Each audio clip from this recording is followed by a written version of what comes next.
Good afternoon, and welcome to the BlackBerry First Quarter Fiscal Year 2026 Results Conference Call.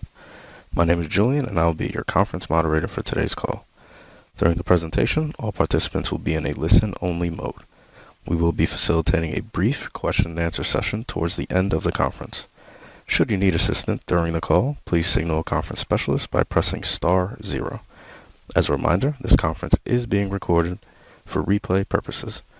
I would now like to turn the call over to Martha Gonder, Director of Investor Relations with BlackBerry. Thank you. You may begin. Thank you, Julian. Good afternoon, everyone, and welcome to BlackBerry's First Quarter Fiscal Year 2026 Earnings Conference Call. Joining me on today's call is BlackBerry's Chief Executive Officer, John Giamatteo, and Chief Financial Officer, Tim Foote. After I read our cautionary note regarding forward-looking statements, John will provide a business update, and Tim will review the financial results. We will then open the call for a brief Q&A session. This call is available to the general public via call-in numbers and via webcast in the investor information section at BlackBerry.com. A replay will also be available on the BlackBerry.com website. Some of the statements we'll be making today constitute forward-looking statements and are made pursuant to the safe harbor provisions of applicable U.S. and Canadian securities laws. We'll indicate forward-looking statements by using words such as expect, will, should, model, intend, believe, and similar expressions. Forward-looking statements are based on estimates and assumptions made by the company in light of its experience and its perception of historical trends, current conditions, and expected future developments, as well as other factors that the company believes are relevant. Many factors could cause the company's actual results or performance to differ materially from those expressed or implied by the forward-looking statements. These factors include the risk factors that are discussed in the company's annual filings and MD&A. You should not place undue reliance on the company's forward-looking statements. Any forward-looking statements are made only as of today, and the company has no intention and undertakes no obligation to update or revise any of them, except as required by law. As is customary during the call, John and Tim will reference non-GAAP numbers in their summary of our quarterly results. For a reconciliation between our GAAP and non-GAAP numbers, please see the earnings press release published earlier today, which is available on EDGAR, SEDAR+, and BlackBerry.com websites. And with that, let me now turn the call over to John. Thanks, Martha, and thanks to everyone for joining today's call. We made a very solid start to fiscal year 2026 with our results beating the top end of guidance almost entirely across the board. Total company revenue for the quarter was stronger than expected, beating guidance at $121.7 million. BlackBerry delivered solid profitability with adjusted EBITDA growing over 55% year over year and beating the top end of the guidance range at $16.4 million. Likewise, non-GAAP earnings per share beat guidance at positive 2 cents. And despite seasonality in our cash flow for the first half of the year, this stronger profitability helped to deliver better than expected operating cash usage of $18 million. In May, we announced a $100 million share buyback program based on our confidence in our plan to both continue generating cash as well as driving increased shareholder value. During the quarter, we started to utilize the capital allocation optionality that this facility brings by repurchasing $10 million worth of shares. Tim will provide more details on this later in the call. I'll now give some color on how we executed at a divisional level, starting with QNX. QNX revenue for Q1 beat the upper end of our guidance range at $57.5 million. This represents 8% year-over-year growth, despite the uncertainty facing the auto market, including the impact of various tariff announcements. Royalties and development seat licenses were the main drivers of year-over-year revenue growth for the quarter, growing 9% and 23% respectively. We We have a strong plan for profitable growth in QNX, capitalizing on both our market position and the multi-year secular tailwinds that are driving this business forward. As part of this, for fiscal year 26, we have two key strategies that we believe will help drive future growth. These are to both increase diversification of the business beyond automotive into adjacent verticals and to increase our share of the automotive software stack by offering pre-integrated middleware as part of a vehicle platform. Starting with increasing diversification beyond automotive, we believe this has a number of benefits. First, we see a very significant addressable market in the general embedded space, which we believe could be larger than the auto opportunity.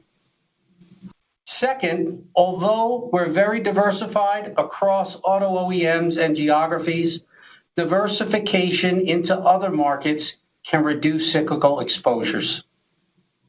We're targeting substantial expansion of our beachheads in robotics, industrial automation, and medical devices and equipment. Similar to automotive, these verticals are seeing significant growth in compute and safety critical software at the edge, which is where QNX really excels.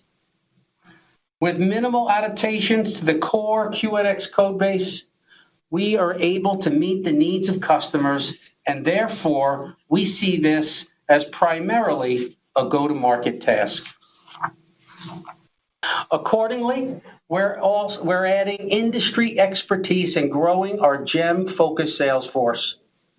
We're also working towards engaging new channel partners that will greatly increase our reach in these markets. SDP 8.0, our next generation version of the QNX operating system, is progressing well in this market, and we have a strong non-automotive mix in the pipeline. In fact, GEM currently represents 43% of our total SDP 8.0 pipeline, with the overall pipeline having grown by 55% in the quarter. Further, our largest SDP 8.0 design win to date was with a leading industrial automation OEM. They will deploy the latest version of QNX across multiple applications. These are clear data points that show how our increased investment in GEM is already starting to generate real returns. The second focus is the QNX vehicle platform that was announced earlier this year at CES.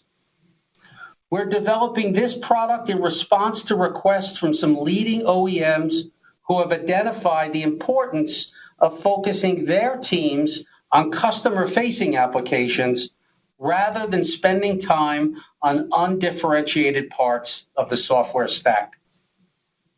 Yesterday, we announced a memorandum of understanding with leading middleware provider Vector to provide a highly integrated hardware-agnostic solution that customers can leverage across the vehicle. This builds on an earlier announcement with both Vector and TT Tech at CES in January. The goal is to help our customers simplify development and shorten time to market.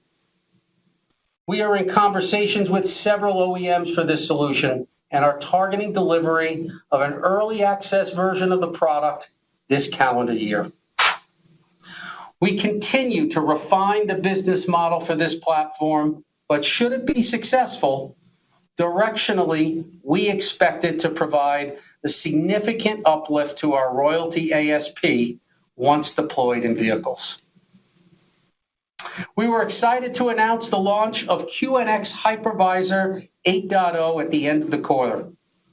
The hypervisor is an important part of our portfolio, allowing customers to virtually host guest operating systems like Android and Linux alongside safety critical applications running on QNX, all on the same chip. Upgrading the hypervisor to the next generation performance standards of our SDP 8.0 operating system can help cement our leadership position within mixed criticality domains like the digital cockpit. QNX thrives in high performance, safety critical use cases. Autonomous drive is a great example. This past quarter, we announced that WeRide, a global leader in autonomous drive technology, is using QNX as the foundation for L2 plus passenger vehicles. In fact, this technology is already being deployed in a couple of Chery's vehicle models that are on the road in China today. As autonomous drive continues to ramp worldwide, we see this as an exciting opportunity for BlackBerry. We're working to build the QNX ecosystem through the availability of QNX products for non-commercial use and the development of QNX-centric training programs. We believe that having a stronger community of developers and partners with QNX experience will help drive adoption across OEMs, especially in the general embedded market. This quarter, we initiated a program in India with more than 30 educational institutions developing or currently offering QNX-focused courses. We're also working with institutions in North America with the goal of launching additional courses this calendar year. In terms of the macro, there is clearly uncertainty in the market, which we are currently having to navigate, with some of our customers pulling guidance until market conditions become clearer. While we have not seen any direct impacts from the automotive tariffs, there have been some delays to customer buying decisions due to this macro uncertainty. As the OEMs navigate possible disruption to supply chains, there could also potentially be impacts on production volumes, which could impact royalty revenue. We're taking these factors into account in our guidance and will continue to monitor closely as we head through this fiscal year. Moving now to our Secure Communications division. This was a strong quarter for the division, beating the top end of our guidance range with quarterly revenue of $59.5 million. Annual recurring revenue, or ARR, was stable at $209 million. Our dollar-based net retention rate, or DBNRR, also remained relatively flat at 92%. These stable fundamentals position the Secure Communications division well as a solid source of EBITDA and cash flow for BlackBerry. The stronger than expected revenue number was in large part driven by the strength of our SecuSUITE product. This was another strong quarter for sales to the German government, where we closed some large deals earlier than expected. In addition to the core German market, the pipeline of potential deals with customers around the world continues to grow, especially where we're seeing significantly increased budgets, particularly in defense. Governments are increasingly evaluating the tools they use in the wake of vulnerabilities seen in using consumer-focused platforms for critical communications. While sales cycles in governments are typically long, we are optimistic about our ability to close additional deals for SecuSUITE this fiscal year. During Q1, AtHoc earned FedRAMP High authorization, the highest level of attainment for safeguarding mission-critical sensitive data within the U.S. federal government. As the first critical event management platform to achieve FedRAMP High, this further strengthens our moat and further expands our addressable market. During the quarter, we secured wins for AtHoc with several U.S. federal organizations, including the U.S. Marine Corps, U.S. Air Force, Senate, FEMA, the White House communications agencies, as well as other organizations in Germany and Canada. Moving on to our unified endpoint management product, BlackBerry UEM. UEM continues to perform as expected, with some ongoing churn with customers moving to a cloud-based architecture, partially offset by a deepening of our on-premise moat for those customers who particularly value data sovereignty. One of the legacy players in this market has signaled the end of life for their on-premise solution. In contrast, we continue to make targeted investments. This quarter, we secured deals for UEM with a broad spectrum of customers, including the U.S. Special Operations Command, U.S. Air Force, the UK's Sellafield Nuclear Power Establishment and National Grid, the Qatar National Bank, leading U.S. bank Oppenheimer, and the Netherlands Government Shared Services.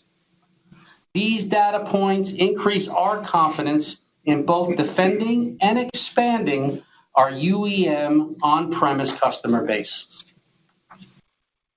Touching briefly on IP licensing, this was a solid quarter where revenue from pre-existing licensing deals drove the quarterly result of $4.7 million.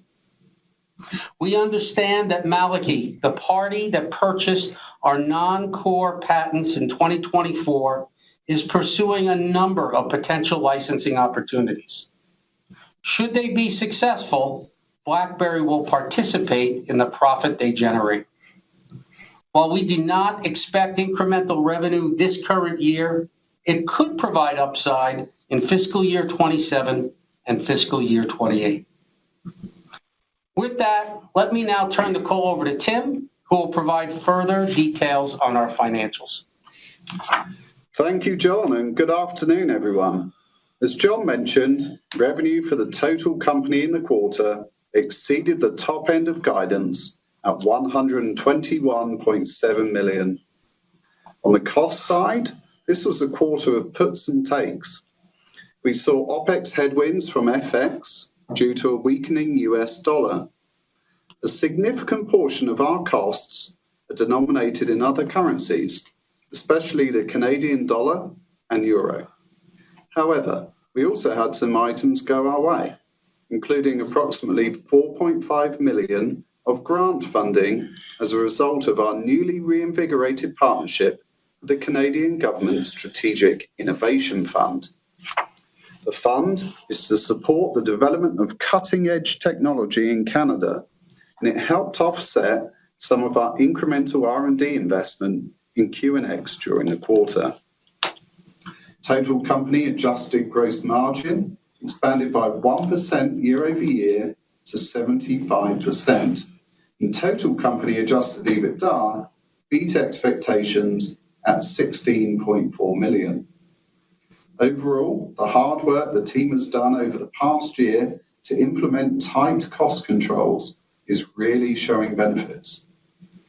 Adjusted net income for Q1 was $12.3 million, and BlackBerry achieved positive quarterly GAAP net income for the first time in over 3 years at $1.9 million.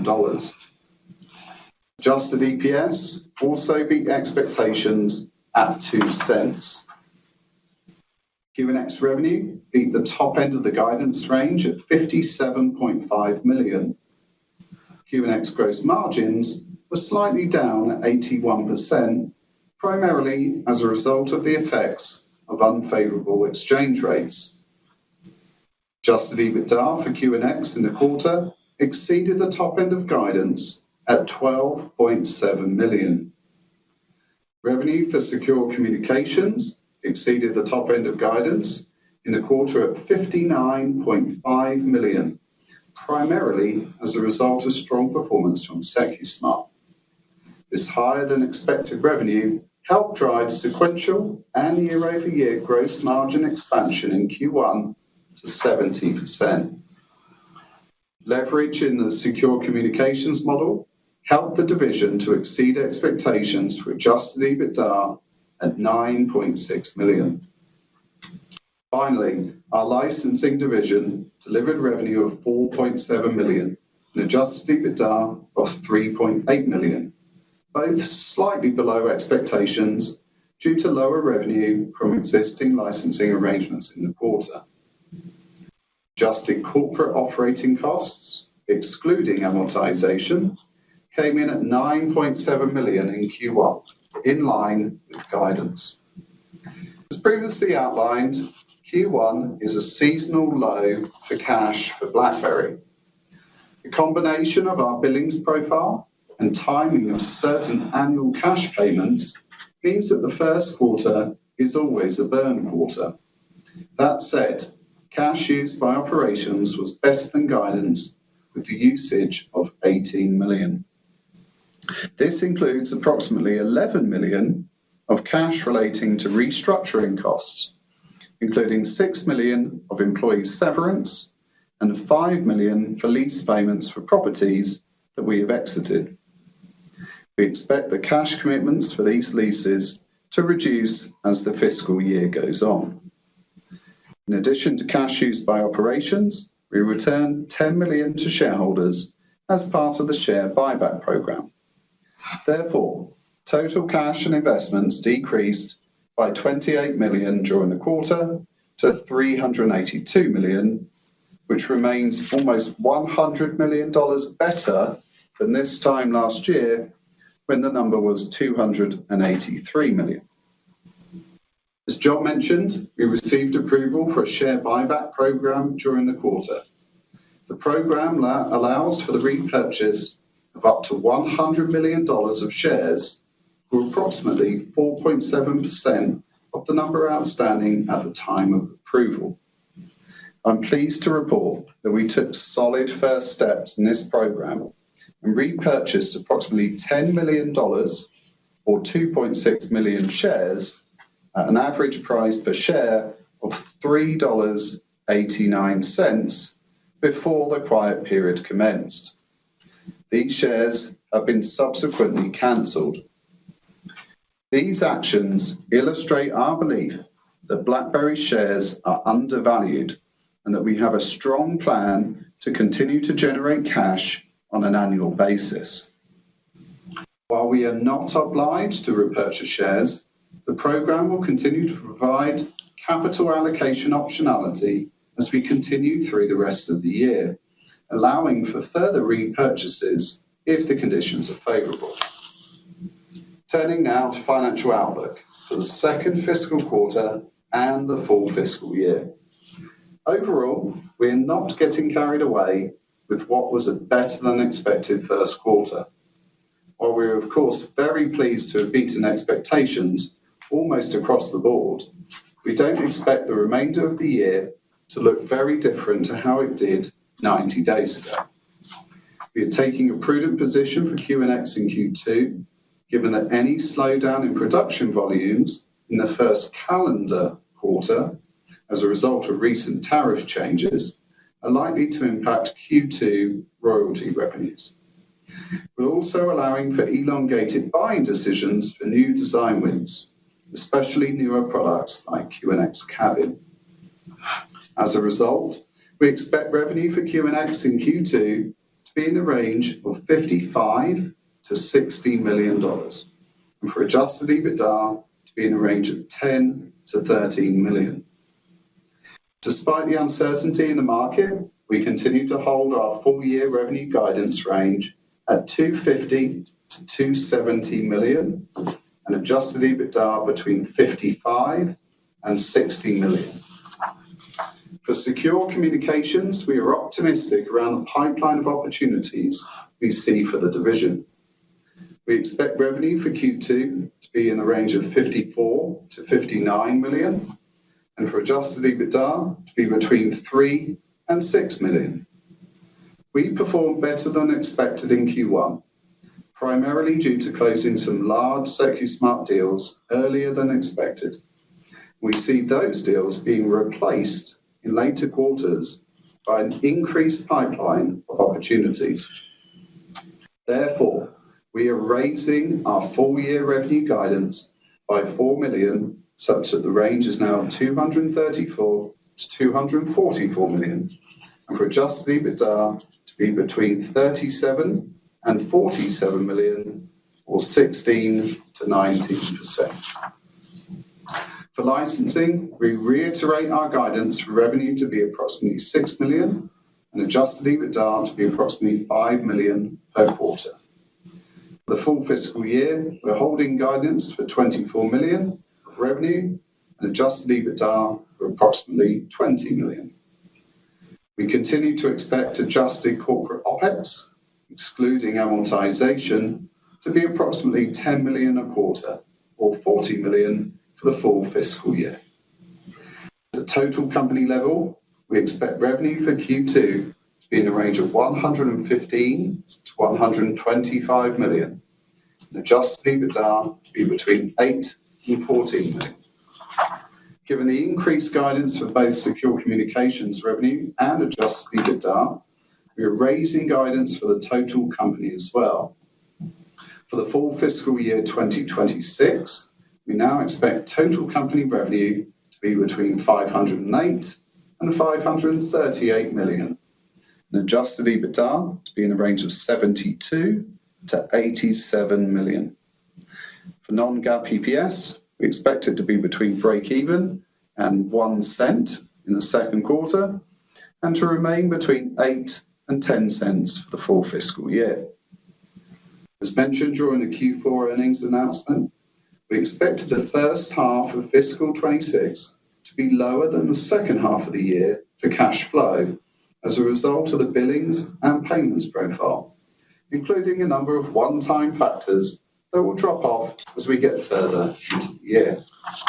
Due primarily to tax payments falling during the quarter, which relate to a number of prior years for countries outside of North America, we expect another quarter of cash usage, albeit sequentially lower. We expect an operating cash usage for Q2 in the range of 5 to 15 million. But, as before, we still expect BlackBerry to be operating cash flow positive for the full fiscal year, generating approximately 35 million, which is in addition to the second tranche of cash from Arctic Wolf relating to the sale of Cylance. With that, let me now turn the call back to John. Thanks for the summary, Tim. And before we move to Q&A, let me quickly summarize. Q1 was a good quarter for BlackBerry, with total company revenue, adjusted EBITDA, EPS, and cash usage beating guidance. QNX delivered a better-than-expected quarter, despite the challenging landscape in the automotive industry, as our solid strategy to both help our customers execute on their software development goals and to diversify into non-automotive verticals continues to show positive signs of traction. Secure communications performed better than expected from both a top and bottom line perspective in the quarter, and we're raising our guidance for the full year. With both these divisions performing well, we believe BlackBerry is in a strong position to continue to generate profit and cash over the long term. With this solid foundation, we've started to execute on repurchasing shares and have significant runway should it be appropriate to continue buying more. So let's now move to Q&A. Operator, could you please open up the lines? Thank you. We'll now begin the question and answer session. To ask a question, please press star 1 on your telephone keypad. Please make sure your line is unmuted. Again, that is star 1. We'll pause for just a moment to allow everyone an opportunity to signal for questions. We request that you limit yourself to one question and one follow-up.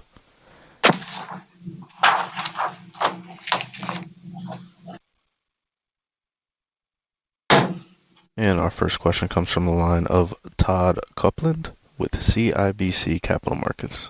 Please proceed with your question. Hey, Todd. Yeah. How you doing? I'm doing great. So I wanted to ask a question on QNX and the macro environment. You talked about how you hadn't seen changes to production schedules, but you're anticipating that that's going to happen in this current quarter. Is that assumption already being realized in the production schedules you're seeing, or are you just building in that downside protection into the guide? Yeah, so great question, Todd.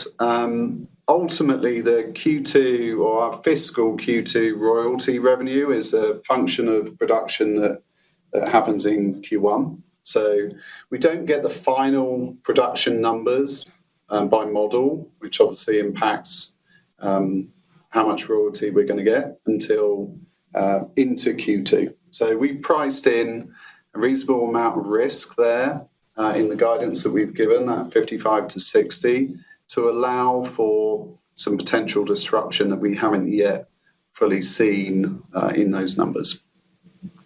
Yeah, great. And is there enough clarity in the market at this point to give you more confidence for the rest of the year, or are you still concerned beyond this quarter about possible production disruptions? I mean, it's a very fluid situation. I think John mentioned that some of our customers have actually stood down their guidance. So the fact that we still got our guidance up shows that we do have a certain level of visibility. But, things can change. It's very fluid. I think we priced in a reasonable amount of risk when we look at the year. Who knows what's going to happen, Todd? Well, just like you and everyone else, we're going to have to see how things pan out. But we feel pretty confident that we're not entirely reliant on royalties. We do have other streams as well, the professional services and also the development seats. So we feel pretty good where we're at. Thank you. And our next question comes from the line of Paul Treber with RBC Capital Markets. Please proceed with your question. Hey, Paul. We lost Paul. Ms. Treber, your line is up for questioning. Oh. Okay. We may have lost Paul there. No worries. The next question comes from the line of Luke Junk with Baird. Please proceed with your question. Good afternoon. Thanks for taking the questions. I guess, John, I want to start with the comments you made on SDP 8.0, the strong non-auto mix in the pipeline, and that the overall pipeline grew by, I think you said 55% in the quarter. Can you just help us size that? Big numbers in percentage terms, but trying to understand how material that is, and maybe if you'd be able to square that with the backlog disclosures that you've made for QNX. Thank you. Yeah, I don't think we've updated the backlog at all, Luke, from the last, numbers that where we're at 865, million. Without getting into the granularity of the size of the dollar size of SDP 8.0, I could tell you it is, one of the hottest products where we're getting the most interest and the most demand. And it's encouraging to see that it's not just in the automotive space with some of the next generation applications but also as we turn more of our attention towards GEM, towards robotics, towards industrial automation, we're seeing quite a bit of appetite, for it. So it's hard to share, too much granularity with it, other than we're just happy to see that not only is the total pie growing in terms of overall pipeline, but each of the respective pieces of the pie across automotive and the GEM space as well. Okay, got it. And then on the share buyback, that being new here, I think I'm hearing you saying that the approach here is going to be more opportunistic and that there's not necessarily a strict mandate timing-wise around the $100 million, but to the extent that the stock gives you opportunities, you lean into that. Can you just talk about your approach to buybacks?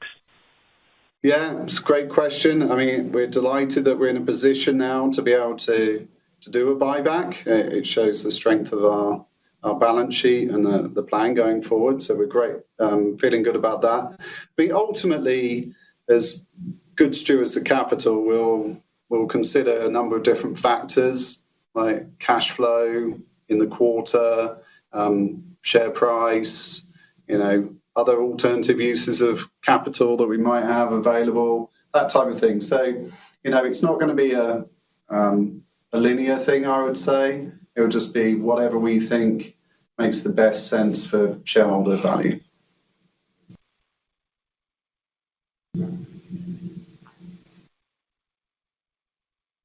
Okay, thank you. And our next question comes from the line of Trip Chowdhury with Global Equities Research. Please proceed with your question. Thank you. Congratulations on very good execution.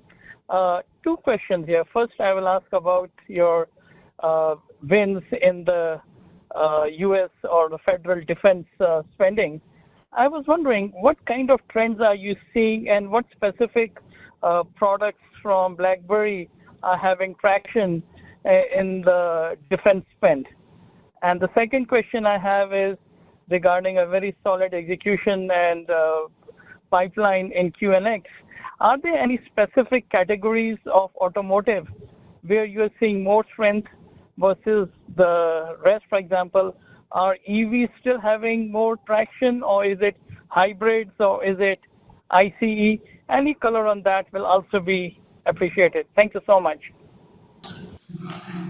Thanks, Trip. Thanks for the thoughts and the questions. On the secure comm side of it, it really has been an interesting 4 or 5 months of the first year with a lot of the geopolitical dynamics around the world.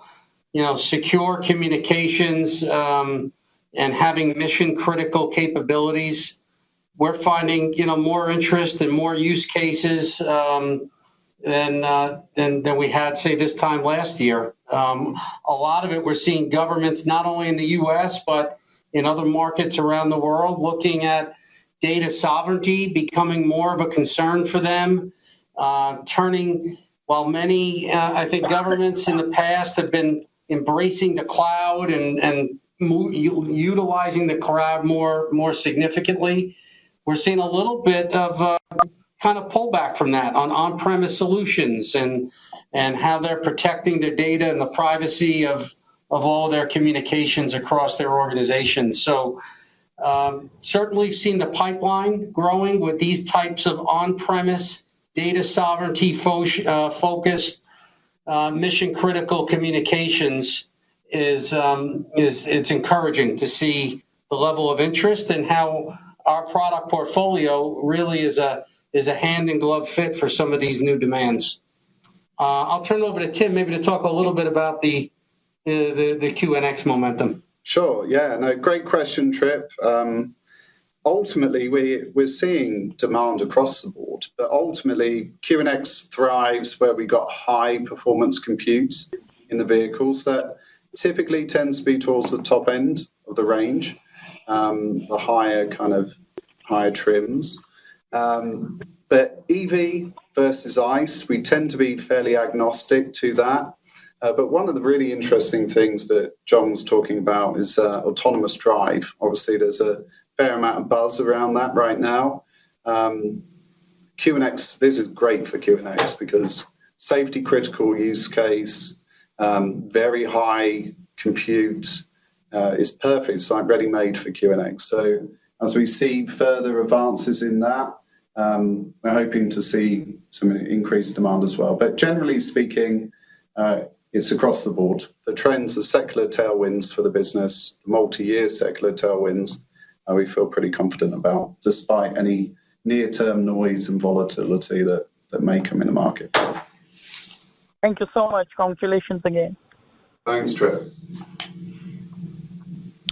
Thank you. And our next question comes from the line of Paul Treiber with RBC Capital Markets. Please proceed with your question. Hey, Paul. Oh, thanks very much. Hopefully you can hear me now. Yeah, we got you. We got you, Paul. Yes, great. Just a question on the U.S. federal government. Did you see any churn related to Doge or any of the reduced procurement decisions there? Paul, we were on high alert on that, as you can imagine, since such a significant part of our business does come from the U.S. government. But we really, didn't see any kind of material impact from a Doge. As we work through a lot of the different opportunities and a lot of the different renewals, I think one kind of common theme seemed to come back and forth every time we engage with them is that mission critical communications didn't seem to be at the top of their list of things to slash and burn on, So it was encouraging to see that. I think that's one of the reasons why our, DBNRR or ARR, things like that held up pretty nicely in the quarter as we really didn't find any kind of meaningful impact from a Doge perspective. That's good to hear. And a second question, just on QNX in the growth that you're seeing in SDP 8, the pipeline there, is that on the automotive side? Is that additive to the existing pipeline for QNX, or are you seeing some transition from the prior generations of QNX to SDP 8? Yeah, I mean, ultimately, we want everyone to migrate over to SDP 8 because it's a future-proof platform, and also it's got an uplift, as you can imagine. It's high performance, so there's an uplift for us. So I'd say we're still in the early innings. It's a new product. We're pleasantly surprised by the amount of traction we've already had. But in this market, things tend to move relatively slow because they're very long life cycle type projects. So we're pleased with what we've seen so far. And it is a better ASP than the previous versions. Thank you. And our next question comes from the line of Kingsley Crane with Canaccord. Please proceed with your question. Hi, I want to echo. Hi, Tim. Hi, John. How's it going? I want to echo my congrats on a really strong Q1. I just want to ask one thematic one to start out.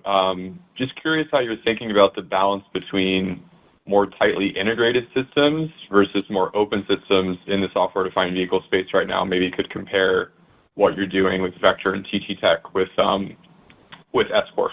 Thanks.